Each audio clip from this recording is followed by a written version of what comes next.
어, 우리 이제 신앙과 이성에 대해서 함께 살펴보고 있습니다. 지난주에 우리가 살펴본 내용은 기독교는 덮어놓고 믿는 종교가 아니다 라는 말씀이 그 요지였습니다.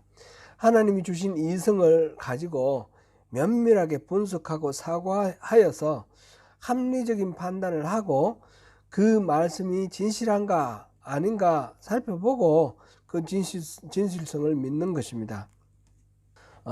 그래서 이성을 무시하는 반지성주의는 하나님이 기뻐하지 아니하신다라는 것을 보았고요. 그러나 그렇게 모든 것을 합리적으로 다 알 수 있는 것은 아니다 했습니다. 하나님이 우리 인간의 이성을 초월하는 신비적인 그런 초월적인 능력이 있기 때문에 그 신비성에 대한 우리 인정도 있어야 된다 그랬습니다. 그래서 항상 모든 것들을 판단할 때 합리적이고 이성적으로 판단을 하되 하나님을 전제로 하고 초월적인 존재인 하나님을 전제로 하고 판단을 하고 해야 된다. 덮어놓고 그냥 믿는 것이 아니라 깊이 생각하고 믿되 하나님의 초월성을 전제를 하고 이렇게 합리성을 잘 활용해야 된다. 그런 내용이었습니다.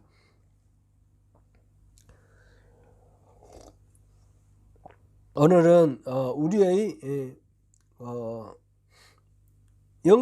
영적인 어떤 안목을 위해서 말씀을 이해를 하는데 말씀을 잘 이해를 잘 공부를 하고 합리적으로 분석하고 이렇게 해서 이 말씀이 이치에 맞는지 하나님의 초월성까지 염두에 두고 그렇게 공부를 해서 하나님 말씀을 배워야 되는데, 그런데 하나님의 말씀이 전혀 우리에게 안 들어올 때가 있다는 겁니다.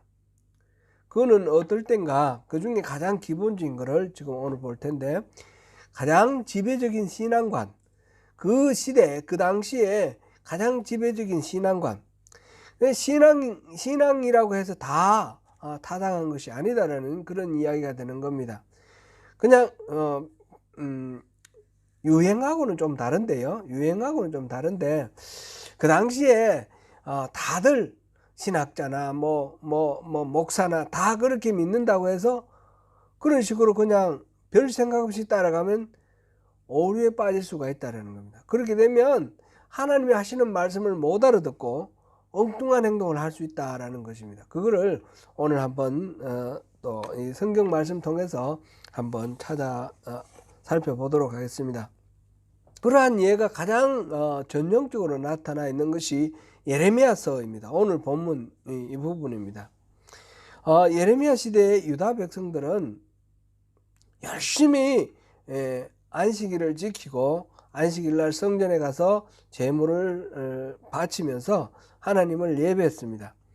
예레미야 시대는 우리가 결론적으로 알고 있습니다. 예레미야 시대는 이스라엘이 남북왕국으로 나누었지 않습니까?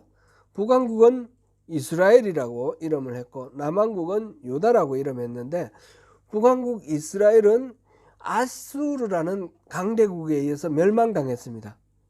멸망당하고 한 140년, 150년 지나간 후에 남왕국이 유다는 아수르가 계속해서 침략을 했는데 하나님이 지켜주셨습니다.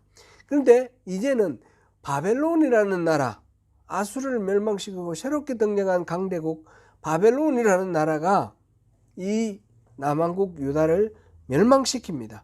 그래서 많은 사람들이 죽고 많은 사람들이 포로로 바벨론으로 끌려갑니다. 그래서 바벨론 유수, 바벨론 포수, 이게 이제 아주 유명한 말이 되어 있습니다. 그게 BC 586년의 일인데, 예레미야는 그 이전부터 시작해서 멸망당하기 한 25년 전부터 시작해서 멸망할 때까지 이렇게 그 이후 약간까지 그렇게 활동했던 그런 선지자입니다. 지금 오늘 우리가 보고 있는 이 본문은 유다가 멸망하기 전인데, 멸망하기 전인데 지금 우리가 읽어본 게 무엇입니까? 여호와께서 예레미야에게 이렇게 내 말을 전하라 라고 선지자에게 하나님이 말씀을 주셨습니다. 그게 뭔가 하면 여호와의 집 문에 서서 이 말을 선포하라. 여호와의 집이 성전 아닙니까? 성전 문 앞에 서서 성전으로 예배하러 오는 사람들을 향하여서 그 사람들에게 이 집이 성전이라고 하는 그 거짓말 듣지 말라는 겁니다. 성전 앞에 서서 이 집이 여호와의 성전이라 여호와의 성전이라 여호와의 성전이라 하는 거짓말을 믿지 말라. 이 굉장한 말이죠. 지금 이 안에 지금 제사장과 이 성전을 또 이렇게 지키면서 하나님께 제사하는 모든 백성들의 그 모든 제사를 스포트하는 그런 제사장들이 수십 명이 있고, 또 그런 것들을 가르치기 위해서 또 이렇게 레위인들 가운데서 열심히 성직에 봉사하는 사람들도 많이 있는데, 그리고 그 사람들, 성직에 종사하는 사람들뿐만 아니라 일반 사람들도 여기는 당연히 성전입니다. 당연히 성전. 누가 지었습니까? 솔로몬이 지었습니다. 그죠? 솔로몬이 지었고, 솔로몬이 성전을 다 짓고 나는데 하나님께 기도할 때 하나님이 응답하셨어요. 하나님이 약속하셨어요. 이 성전을 향하여 기도를 하면 내가 들어주겠다. 그 성전인데 예레미야가 그 앞에 가로막고 서서 이 집을 여호와의 성전이라 하는 거짓말을 믿지 말라, 이렇게 말을 합니다. 사실 그 당시에 이스라엘 사람들은 아주 독실하게, 오늘날 우리의 기준으로 보면 굉장히 독실하게 신앙생활을 했습니다. 안식일도 잘 지켰고요. 또 많은 희생, 이 짐승을 잡아서 바치는 이 희생 제물을 바쳤습니다. 심지어는 6장 20절에 보면 시바와 원방에서 향품을 가져와서 바쳤다 그랬는데, 시바는 오늘날에 아마 남예멘이거나 아니면 이디오피아거나 홍해 저 하구 쪽에 있는 그런 나라, 옛날에 있었던 나라라고 생각됩니다. 시바의 여왕이 솔로몬을 만나러 왔던 그 나라죠. 그 시바가 무역으로 유명했는데 거기에서 금도 많이 나고 그다음에 이제 향품도 많이 나는 거예요. 근데 비싼 거죠. 거기에서 무역으로 사오는 거, 외국에 수입해서 사는 거니까. 그 시바 또는 원방이라고 하는 거는 아마 인도일 거라고 우리 추정을 합니다. 인도는 아니면 동남아시아, 그 태국, 그 다음에 말레이시아 이 지역의 옛날 고대의 향료가 아주 많이 생산되었습니다. 인도 좀 이렇게 생각하는데 통상 거기에서 그 고급 향품을 수입을 해서 그거를 번제 드릴 때 같이 드리고 이렇게 하면서 그냥 짐승만 잡아 드려도 되지만 최고로 비싼 거, 이렇게 좋은 향품을 같이 드린다라는 것은 그만큼 자신의 모든 정성을 다 기울여서 제사한다, 그런 의미입니다. 그렇게 열심히 이렇게 짐승을 잡아 바쳤고, 그리고 뭐 말을 하면 항상 서로 대화하는 게 하나님의 음성을 들었느냐, 하나님 뭐라고 하시더냐, 이게 서로 인사인 거예요. 아침에 만나면. 그러니까 굉장히 말하자면 신령한 삶을 살고 있는 거예요, 이 사람들이. 겉으로 보기에 틀림없이 그런 사람이에요. 그리고 이 당시 종교 지도자들, 선지자들이나 제사장이나 또는 서기관들, 율법사들 모두들 할 것 없이 그 당시에 평강을 말했습니다. 6장 잠깐 한번 보겠습니다. 6장 13절 14절 같이 읽어보겠습니다. 시작. 이는 그들이 가장 작은 자로부터 큰 자까지 다 탐욕을 부리며 선지자로부터 제사장까지 다 그 짓을 행함이라. 그들이 내 백성의 상처를 가볍게 여기면서 말하기를 평강하다 하나 평강이 없도다. 아멘. 지금 제사장이나 이 작은 자에서부터 큰 자까지 이게 이제 뭔지 모르겠는데 선지자부터 제사장까지 이렇게 생각해도 좋겠고요. 모든 이제 초보 이런 사역자부터 베테랑 사역자까지 이렇게 봐도 좋겠고요. 하여튼 모든 사람들이 다 그렇게 종교 지도자들이 외치는 것이 평강이라는 거죠. 평강하다, 평강하다. 지금 바벨론이 침략을 하기 바로 직전인데 바벨론에 대한 위협이 굉장히 이제 위기의식이 있을 때인데 근데 평강하다, 평강하다 그렇게 말을 합니다.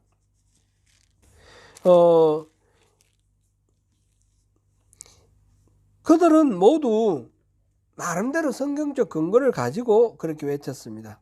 그들이 외치는 평강은 이 솔로몬에게 하나님이 약속하셨는데 이 다윗의 자손, 솔로몬의 자손, 유다의 왕위를 영원히 끝내지 않고 이어가도록 하겠다라고 약속을 하셨고, 이 성전이 있는 곳에 하나님이 항상 함께 하셔서 지켜주시겠다고 약속하셨습니다. 그거를 근거로 해서 우리 예루살렘에 성전이 있고 이 유다의 왕이 다윗의 자손이고 그러니까 유다가 멸망할 리가 없고 예루살렘이 멸망할 리가 없다 이렇게 말을 하는 겁니다. 그런 상황인데 그렇게 모두 믿고 있는 것 자체가 보면 나름대로 타당성이 있지 않습니까? 자기들이 말을 만들어낸 게 아니고 분명히 하나님이 주신 약속을 근거로 해서 그렇게 믿고 있습니다. 이게 그 당시에 아주 지배적인 신앙관이라는 겁니다. 그런 신앙을 하고 그런 신앙관을 가지고 믿고 있기 때문에 지금 안식일 날 성전 앞에서 예레미야가 가서 이게 성전이다, 하나님의 여호와의 성전이라 하는 말을, 거짓말을 믿지 말라 이렇게 말하니까 못 알아듣는 거죠. 받아들이지 못하는 거죠. 지금 분명히 예레미야에게 하나님이 그렇게 말씀하셨다 그랬습니다. 지금 그들의 입장에서는 성전을 모독하는 것이고 하나님을 모독하는 아주 이단적인 그런 행위인 것입니다.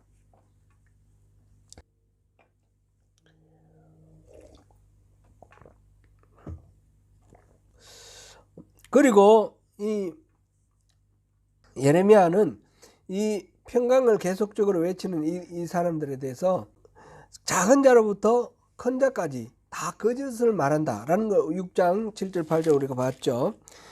그렇게만 평가할 뿐 아니라 2장 13절 우리 같이 한번 읽어보겠습니다. 2장 13절 예레미야 2장 13절 같이 읽습니다. 예레미야 2장 13절 1052쪽입니다. 2장 13절 시작. 내 백성이 두 가지 악을 행하였나니 곧 그들이 생수에 거는 데는 나를 버린 것과 스스로 웅덩이를 판 것인데 그것은 그 물을 가두지 못할 터진 웅덩이들이라. 지금 이스라엘 백성에 대해서 하나님이 평가를 하시는데 내 백성이 두 가지 우물을 팠다는, 두 가지 악을 행했다는 것입니다. 두 가지 악을 행했는데 하나는 생수의 근원이 되시는 하나님 여호와를 버렸다라는 것, 또 하나는 웅덩이를 팠는데 물을 가두지 못하는 터진 웅덩이를 팠다라는 겁니다.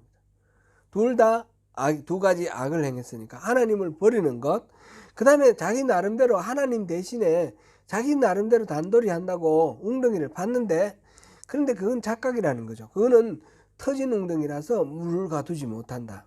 그런데 그거를 모르고 자기들은 나름대로 잘 단돌이 한다라고 생각을 하고 있는 거예요. 근데 두 가지, 지금 하나님을 버렸다라는 거 스스로 자기들이 하나님을 버렸다라고 인정할까요? 인정하지 않습니다. 하나님이 보실 때 평가가 그렇다는 거죠. 그들이 지금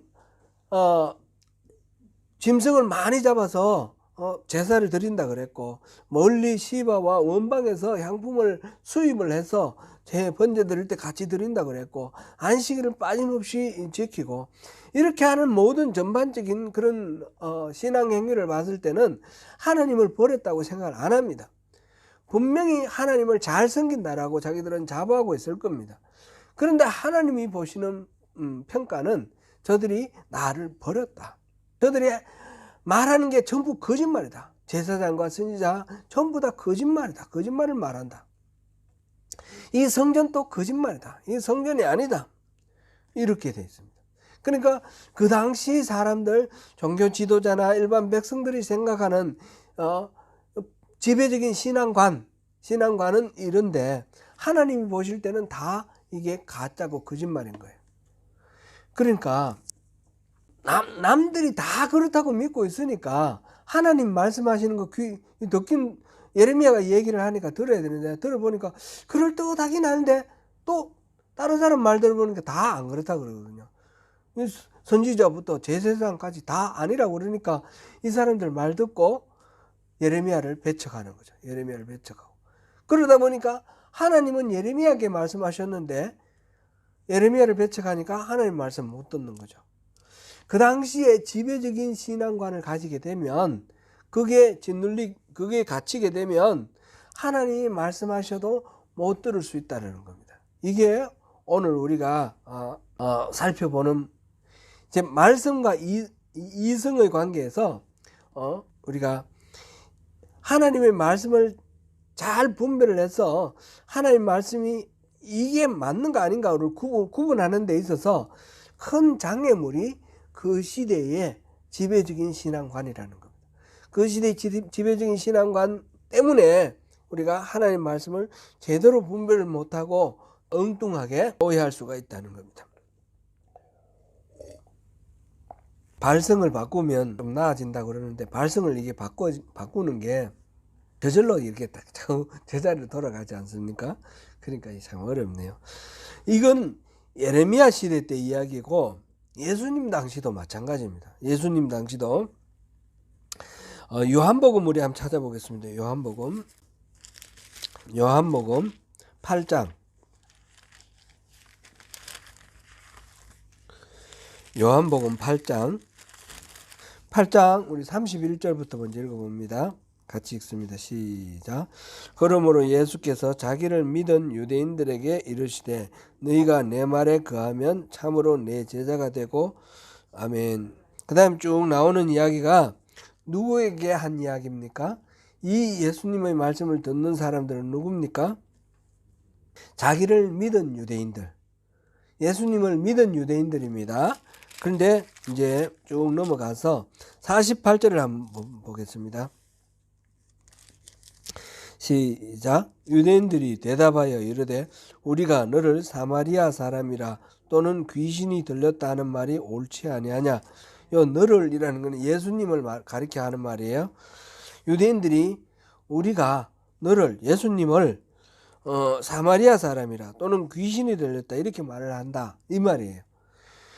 이 사람들이 예수님을 믿었다 그랬는데 믿었던 사람들이 이렇게 지금 비방하기도 합니다. 또 59절 한번 볼까요? 그들이 돌을 들어 치려하거늘 예수께서 숨어 성전에서 나가시니라. 그 예수님을 돌로 쳐서 치려고 합니다. 예수님이 말씀하셨을 때 믿었습니다. 그리고 이게 진리구나 받아들였었는데 이렇게 바뀌었어요. 예수님을 사마리아 사람, 귀신 들린 사람이라고 생각하고 돌로 쳐 죽이려고 그랬어요. 왜 이런 일이 생겼습니까? 그 시대에 지배적인 신앙관이 예수님을 받아들이지 않기 때문에 그런 거예요. 자기 귀로 솔깃했었는데 다 안 그렇게 생각하는 거예요. 다 예수님을 미쳤다 그러고 사마리아 사람이라 그러고 죽이자 그러니까 자기도 따라가 버리는 거죠.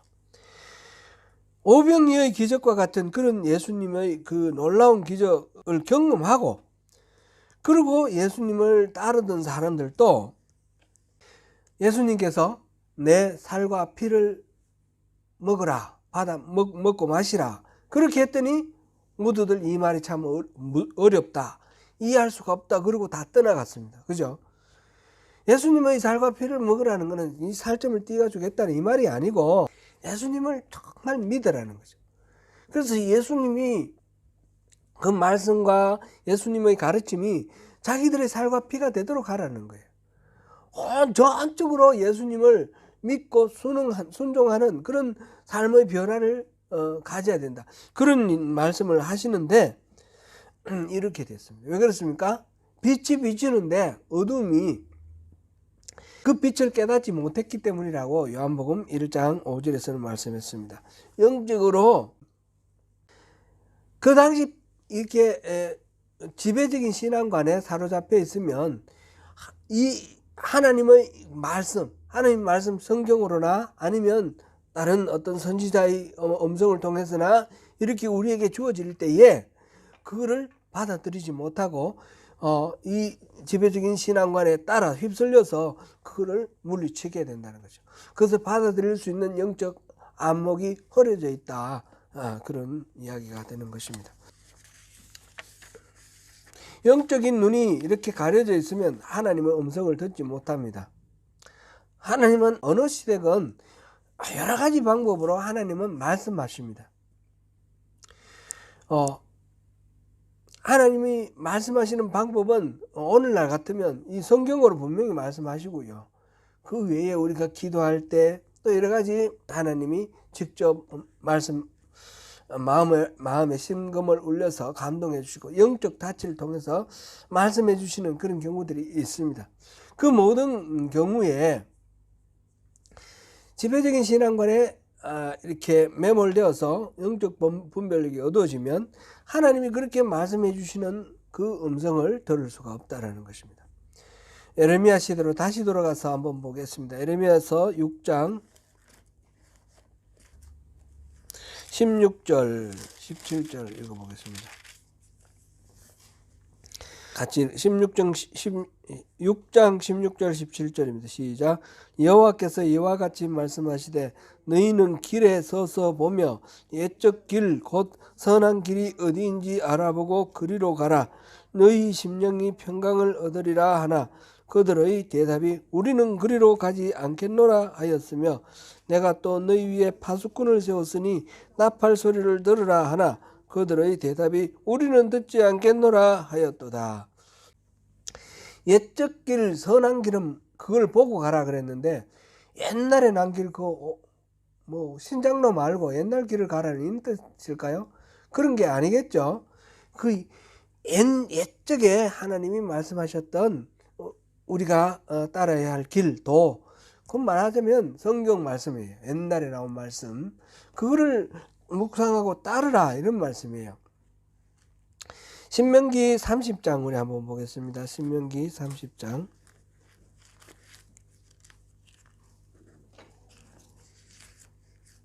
신명기 30장 15절부터 20절까지 읽어봅니다. 제가 가진 성경으로 구약 311쪽입니다. 311쪽 15절부터 20절까지 읽겠습니다. 보라 내가 오늘 생명과 복과 사망과 화를 내 앞에 두었나니 곧 내가 오늘 내게 명령하여 내 하나님 여호와를 사랑하고 그 모든 길로 행하며 그의 명령과 규례와 법도를 지키라 하는 것이라.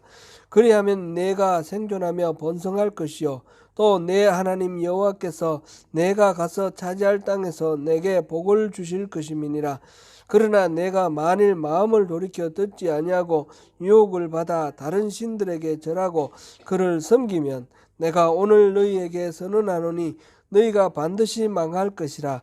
너희가 요단을 건너가서 차지할 땅에서 너희의 날이 길지 못할 것이니라. 내가 오늘 하늘과 땅을 불러 너희에게 증거를 삼노라. 내가 생명과 사망과 복과 저주를 내 앞에 두었은즉 너와 내 자손이 살기 위하여 생명을 택하고 내 하나님 여호와를 사랑하고 그의 말씀을 청종하며 또 그를 의지하라. 그는 내 생명이시요 내 장수이시니 여호와께서 내 조상 아브라함과 이삭과 야곱에게 주리라고 맹세하신 땅에 내가 거주하리라. 아멘. 하나님을 사랑하고 하나님 말씀을 청종하며 그를 의지하라. 신명기에 다른 성경에 모세오경에 다 많이 있는데 이제 한 구절만 우리 읽어본 거예요. 옛 길은 그렇게 선명하게 제시되어 있습니다. 그 선명하게 제시되어 있는 옛 길을 보고 그렇게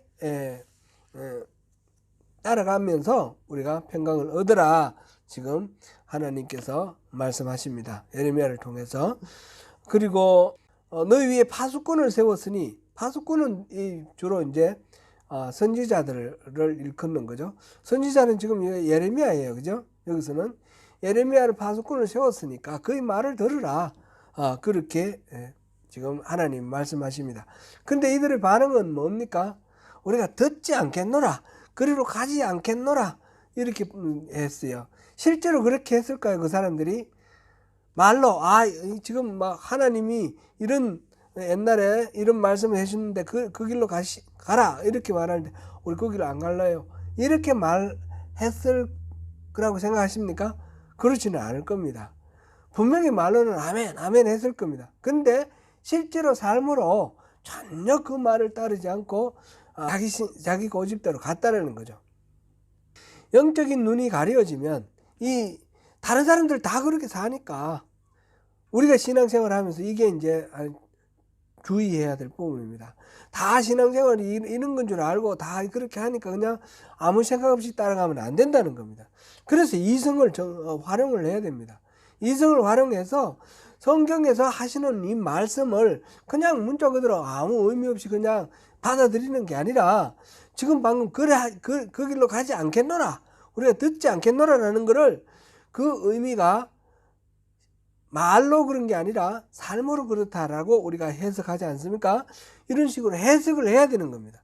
하나님의 말씀의 의미가 뭔가라는 것을 우리의 이성을 통해서 해석을 해야 되는 거고, 그 해석을 할 때 하나님의 그 성령의 감동하심이 함께 있도록, 그래서 이 합리성과 신비성 이게 이제 우리에게 같이 임하도록 그렇게 하나님께 은혜를 구하면서 그 하나님 주신 지혜를 가지고 이성을 가지고 분별을 해야 된다, 이런 얘기죠. 그랬으면 살았을 것이, 그래서 다 망하지 않고 살았을 것입니다. 그런데 그들은 그 말을 잘 듣지 않는 거죠. 지금 예레미야는 새벽부터 부지런히 말을 했다 그랬는데 그들은 듣지 않겠노라 그랬습니다. 6장 10절 한 군데만 더 보겠습니다. 6장 10절. 예레미야 6장 10절 같이 읽습니다. 내가 누구에게 말하며 누구에게 경책하여 듣게 할꼬, 보라 그 귀가 할례를 받지 못하였으므로 듣지 못하는도다. 보라 여호와의 말씀을 그들이 자신들에게 욕으로 여기며 그 이를 즐겨하지 아니하니. 아멘.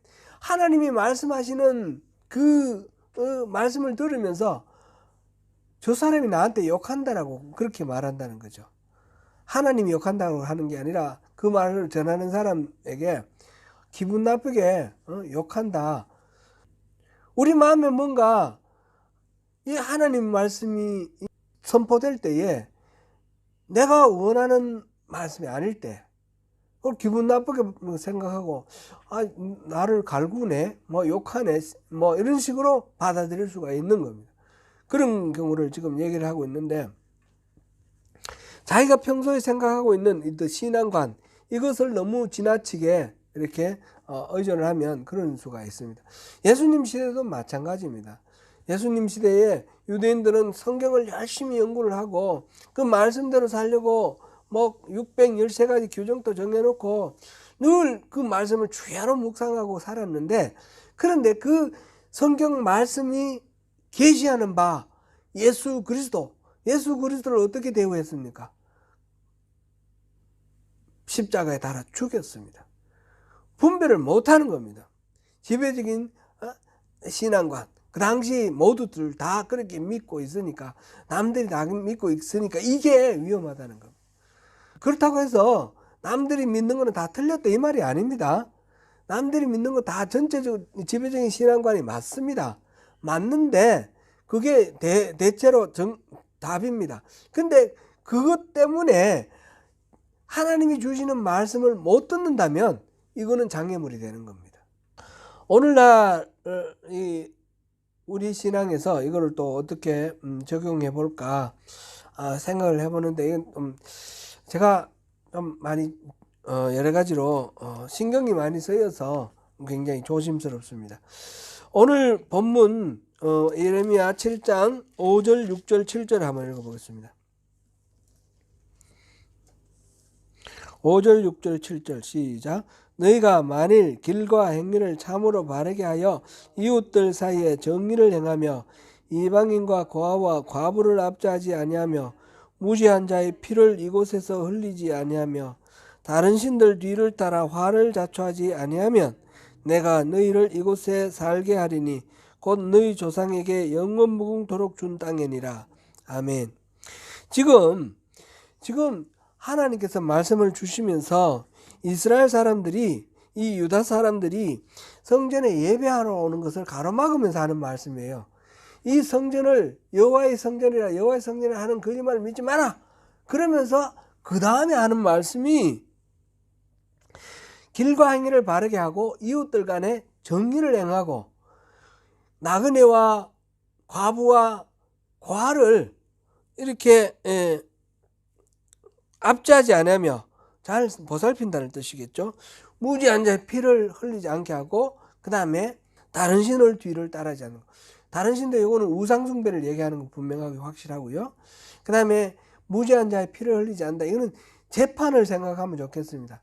억울한 사람이 없게 해야 된다. 사회적으로 힘이 없고 권력이 없고 뭐 배경이 없다고 해서 억울한 그런 일을 당하는 일이 없도록 사회가 정의로워야 된다는 거죠. 위에서 말하는 정의와 일맥상통하는 다 똑같이 이어지는 말입니다. 지금 그 성전을 거짓말이라고 말하면서 그 다음에 하는 얘기가 정의를 얘기를 합니다. 우리는 흔히 정의를 얘기를 하면 이거는 사회적인 문제, 정치적인 이슈로 다루고 신앙과는 상관이 없다고 생각하는데 지금 예레미야를 통해서 하나님 말씀하시는 말은 뭡니까? 우리의 신앙은 정의와 연결이 되어 있다는 것입니다. 우리가 하나님 앞에 예배 드리고 짐승 잡아 예배 잘 드리더라도 정의가 죽어 있으면 이 신앙은 아무것도 아니라는 겁니다.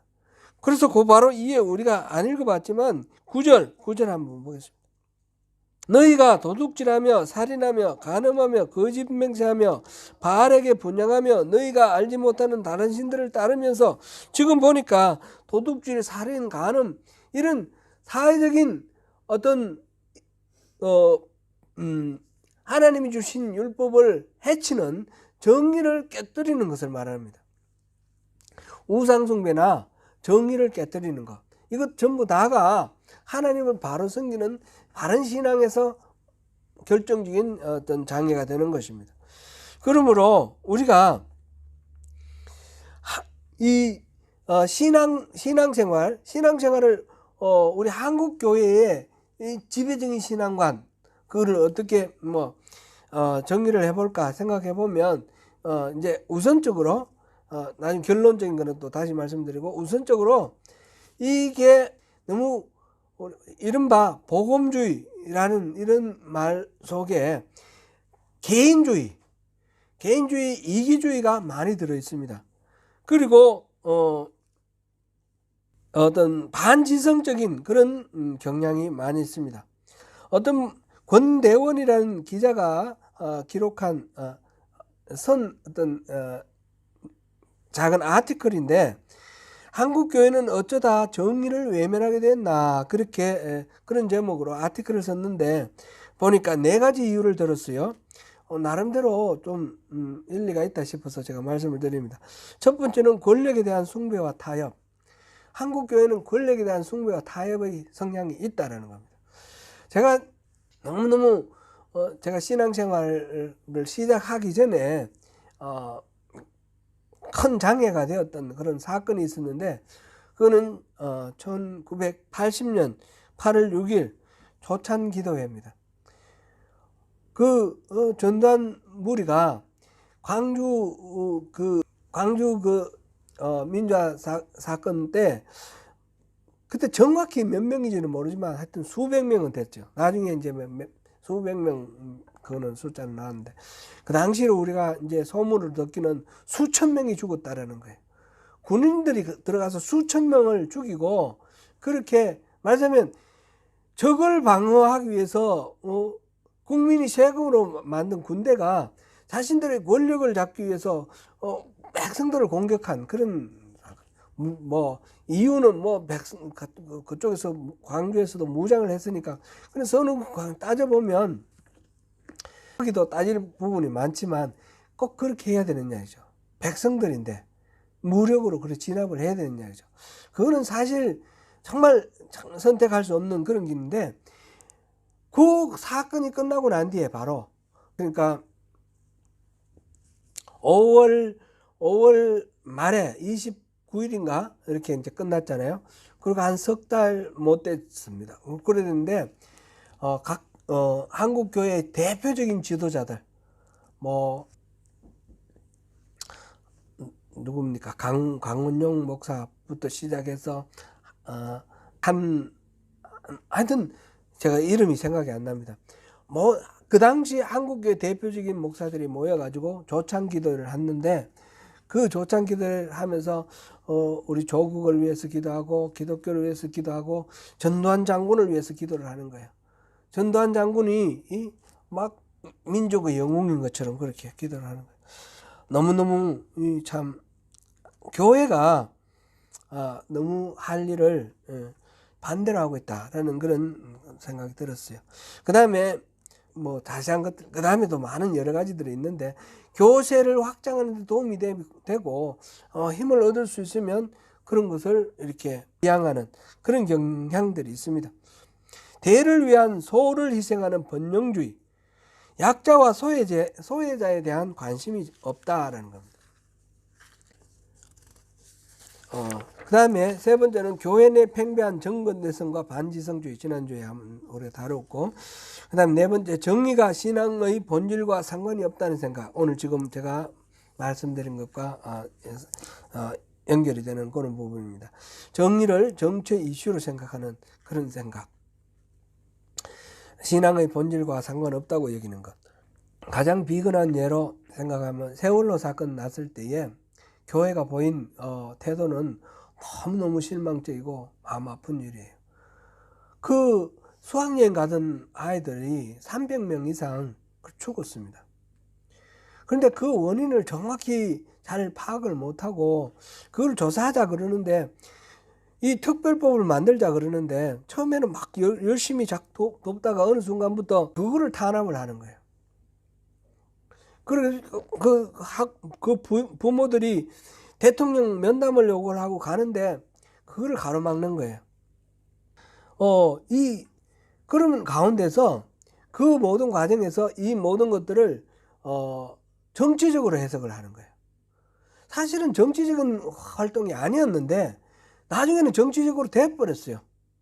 결과적으로는 그거는 뭐 탄핵에 이르는 데까지도 이게 발달을 하는데, 그 전혀 정치적이지 않은 것을 정치적으로 해석을 하고 대처를 하면서 그런 식으로 만들어 버렸어요.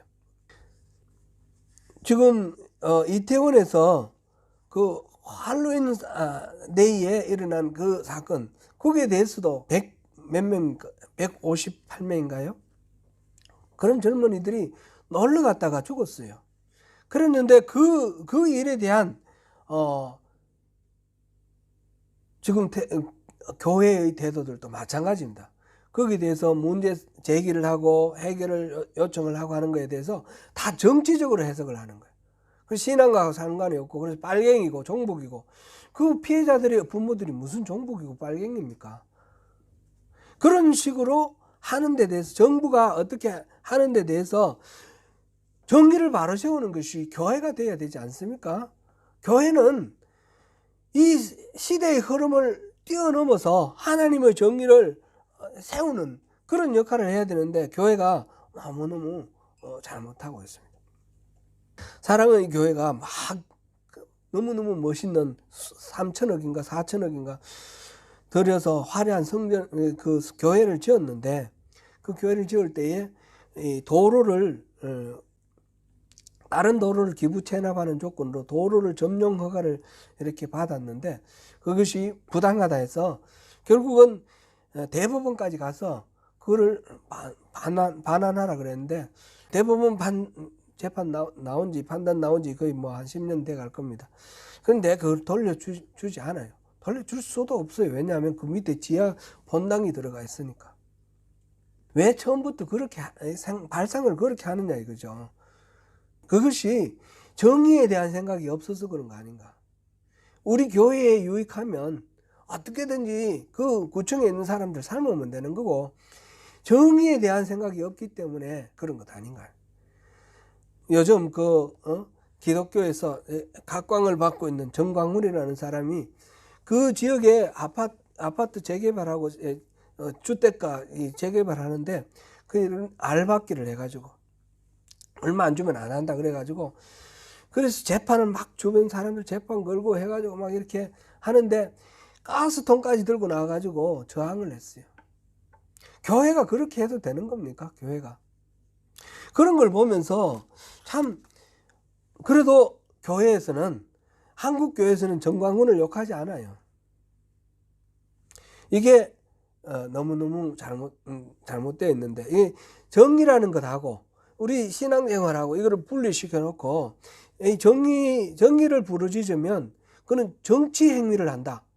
그 교회에서 정치 행위 하지 마라. 뭐 이런 식으로 해가지고 생각하고 있는 이런 것들, 이것들이 지금 한국 교회에 어떤 신앙관으로서 문제가 있다. 그런 거를 한번 생각해 봅니다. 그리고 근본적으로는 우리 세 가지, 제가 여러 번 말씀드린 율법주의, 기복주의, 인본주의, 이게 지금 한국 교회에 팽배해 있는 그런 지배적인 신앙관입니다. 이거를 씻어내야 되고, 이거를 근본적으로 뒤집지 않으면 하나님이 우리에게 말씀하셔도 우리가 알아듣지 못하고, 하나님께 바른 백날 예배를 드려봐야 하나님으로부터 나를 버렸다는 소리밖에 안 듣습니다. 그 율법주의, 자기의 의와 노력, 공로로 가지고 하나님을 감복시키려고 하는 그런 자기중심주의, 나의 능력이 아니라 하나님의 은혜로, 중심이 항상 하나님이 있어야 된다. 하나님 목적도 내가 만족하는 목적, 내가 은혜 받고 내가 뭐 천국 가고 뭐 이런 식으로 내가 중심이 아니라 하나님이 기뻐하시는, 하나님이 나를 구원하시면 하나님이 더 기뻐하셔요. 내가 구원받는 거는 하나님이 기쁘신 일이에요. 내가 천당 가는 거 그거 하나 때문에 예수님이 십자가 지셨다 이렇게 생각하면 너무 예수님의 십자가 값싼 거 아닙니까? 그런 게 아닙니다. 이 우주를 구원하기 위해서 예수님이 십자가 지셨고, 거기에 우리가 발탁되어서 함께 참여할 수 있으니까 얼마나 기쁘고 감사한 일입니까? 우리 기쁨이죠. 중심이 하나님이 중심이 되어 있어야 됩니다. 나의 만족, 이게 기복주의입니다. 나의 만족, 내가 잘 되고 소원 성취하고 이런 게 아니라 하나님의 기쁨이 되는 것. 그 다음에 인본주의입니다. 인본주의. 하나님의 방법 뜻으로 모든 것들이 이루어지도록 우리가 계속해서 살펴보는, 반복해서 살펴보는 부분이기 때문에 앞으로 또 더 많이 우리 살펴보겠습니다. 오늘 우리가 살펴본 내용은 그 당시에 지배적인 신앙관에 함몰되어서는 안 된다는 겁니다. 이 신앙관이 나 혼자만 독특하고 다른 사람 다 틀리다, 이거는 사실상 조금 위험한 얘기죠. 이단일 가능성이 많아요. 근데 일반적인 어떤 신앙관이, 보편적인 신앙관이 중요합니다. 그러나 그것 때문에 하나님이 주시는 말씀을 못 알아들으면 그거는 안 된다는 거죠. 그걸 우리가 마음에 새기고, 하나님이 우리에게 이성을 주시고 생각하는 신앙으로 참된 진리를 발견하기를 하나님이 기뻐하십니다. 우리가 하나님 주신 이성을 통해서 아주 깊이 묵상하시는 가운데 성경 말씀을 정확하게 하나님 주신 말씀 그대로 해석하는, 그래서 하나님 말씀에 바르게 응답하는 그런 신앙생활을 해나가야 되겠습니다. 계속해서 올해 이 부분은 지금 너무 막연하게 들릴 수도 있으니까 적용을 해가면서 그렇게 또 살펴보도록 하겠습니다. 기도하겠습니다. 은혜로우신 하나님, 말씀과 이성에 대해서 살펴봅니다. 덮어놓고 믿는 신앙이 아닙니다. 기독교는 깊은 묵상을 통해서 합리적이고 이치에 닿는 그런 하나님의 말씀을 분별하여 듣는 것입니다. 그러나 인간의 모든 이성을 초월하는 하나님의 그 신비의 영역, 초월적인 영역이 있음을 또한 받아들이고 성령의 도움을 받아서 그렇게 말씀을 이해하고 받아들일 수 있도록 우리가 그렇게 나가야 합니다. 이렇게 하나님 말씀을 이해를 할 때에 장애물이 되는 것이 바로 그 시대의 지배적인 신앙관이라는 것을 오늘 살펴보았습니다. 보편적인 신앙이 나쁜 것이 아니라 그 시대의 이 지배적인 신앙에 무비판적으로 그냥 추종함으로써 하나님이 하시는 말씀을 제대로 이해하지 못하고 제대로 따르지 못하는 그런 어리석음에 빠지지 않도록 우리가 지혜롭게 그 모든 것들을 분별할 수 있기를 원합니다. 하나님 도와주시고 주님 말씀하실 때에 우리가 우리 삶 전체를 다 걸어서 순종하면서 하나님이 예배하신 그 복을 다 누릴 수 있도록 주님 도와주시고 인도하여 주시옵소서. 예수님 이름으로 기도드립니다. 아멘.